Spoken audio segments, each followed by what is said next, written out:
Assalamualaikum warahmatullahi wabarakatuh. Perkenalkan, nama saya Nazila Ayu Farihati, nomor absen 22 dari kelas 12 IPA 6.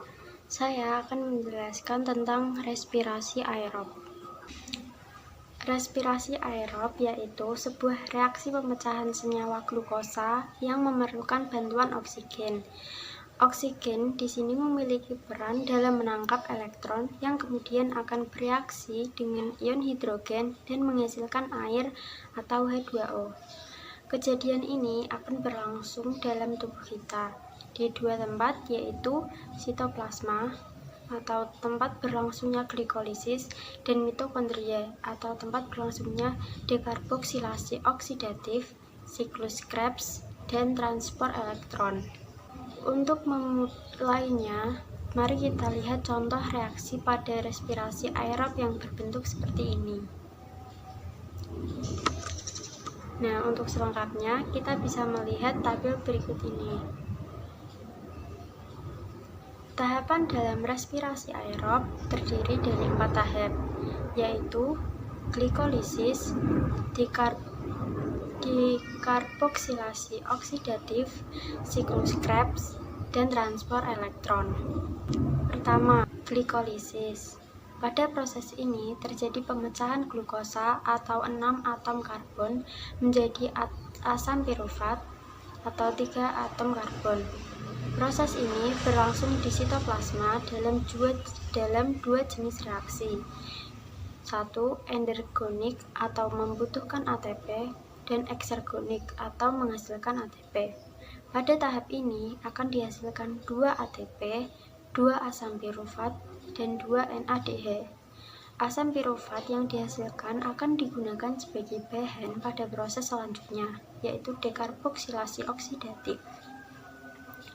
Dekarboksilasi oksidatif bisa juga disebut reaksi antara karena dekarboksilasi oksidatif merupakan reaksi sebelum masuk ke tahap selanjutnya, yaitu siklus Krebs.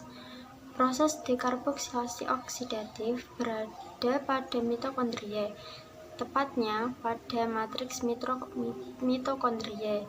Pada proses dekarboksilasi oksidatif terjadi perubahan 1 asam pirufat menjadi 1 asetil CoA. Di tahapan glikolisis, jumlah satu senyawa glukosa akan menghasilkan 2 asam pirufat. Akibatnya akan terbentuk pula 2 asetil CoA. Proses ini juga membutuhkan koenzim A yang akan menghasilkan 2 NADH dari NAD+. 2 molekul asetil CoA akan menuju tahapan berikutnya, yaitu siklus Krebs.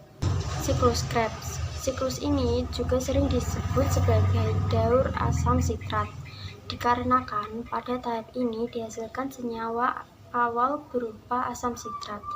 Tempat berlangsungnya tahapan siklus Krebs adalah di dalam matriks mitokondria.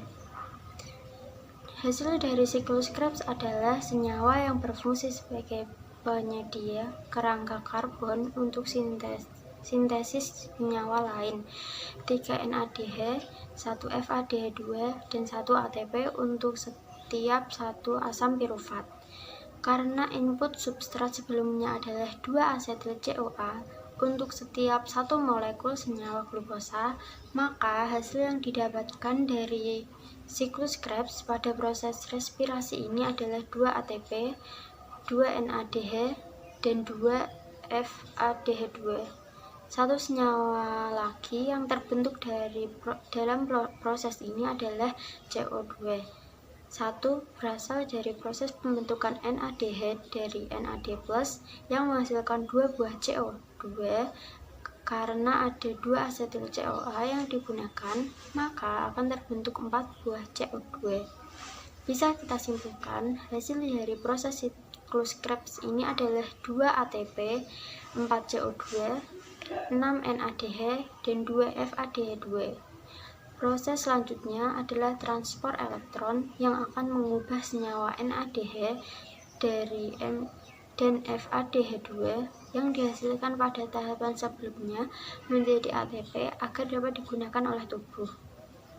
Transport elektron Transport elektron atau fosforilasi oksidatif adalah tahap di mana pengubahan NADH dan FADH2 menjadi energi yang berbentuk ATP agar bisa digunakan oleh tubuh.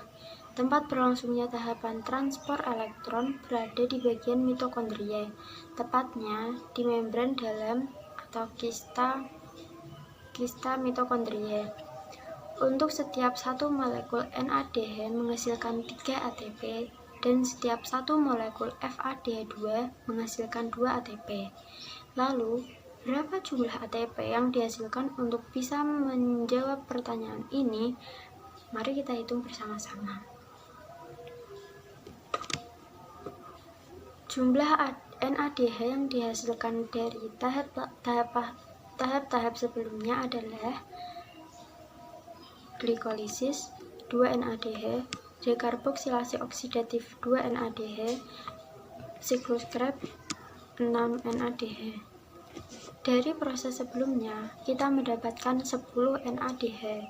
Karena satu molekul NADH menghasilkan 3 ATP, maka total ATP yang didapat adalah 10 NADH dikali 3 ATP sama dengan 30 ATP. Sedangkan jumlah FADH2 yang kita dapatkan dari proses siklus Krebs adalah 2 buah molekul FADH2. Jika satu molekul FADH2 akan menghasilkan 2 ATP, maka total ATP yang kita dapatkan dari FADH2 adalah 4 ATP. Jika kita menambahkan 4 ATP yang kita dapatkan dari proses glikolisis dan siklus Krebs, maka total ATP yang dihasilkan dalam proses respirasi aerob adalah 2 ATP plus 2 ATP plus 30 ATP plus 4 ATP sama dengan 38 ATP. Tetapi pada proses glikolisis terjadi proses perpindahan dari sitoplasma ke proses selanjutnya, yaitu transport elektron yang terjadi di mitokondria. Proses perpindahan ini membutuhkan energi 2 ATP. Jadi, ATP bersih yang dihasilkan adalah 36 ATP. Kesimpulan, dari 4 proses yang dilewati dalam respirasi aerob, kita dapatkan hasil atau rumus berupa C6H12O6 plus 6O2 menuju 6CO2 plus 6H2O plus energi atau 36 ATP. Namun, 2 ATP yang terpakai untuk proses perpindahan dari sitoplasma menuju mitokondria, sehingga hasil ATP aktifnya akhirnya adalah 36 ATP yang bisa digunakan oleh tubuh kita sebagai sumber energi untuk beraktivitas sehari-hari. Seluruh proses respirasi aerob ini terjadi di dalam tubuh kita, lebih tepatnya di sel tubuh kita, yaitu di sitoplasma, tempat berlangsungnya glikolisis, dan mitokondria, tempat berlangsungnya dekarboksilasi oksidatif, siklus Krebs, dan transport elektron, yang merubah glukosa sebagai sumber energi tubuh manusia. Nah, terima kasih. Semoga video ini dapat bermanfaat bagi kita semua. Apabila ada salah kata dalam video saya mohon minta maaf. Sekian, wassalamualaikum warahmatullahi wabarakatuh.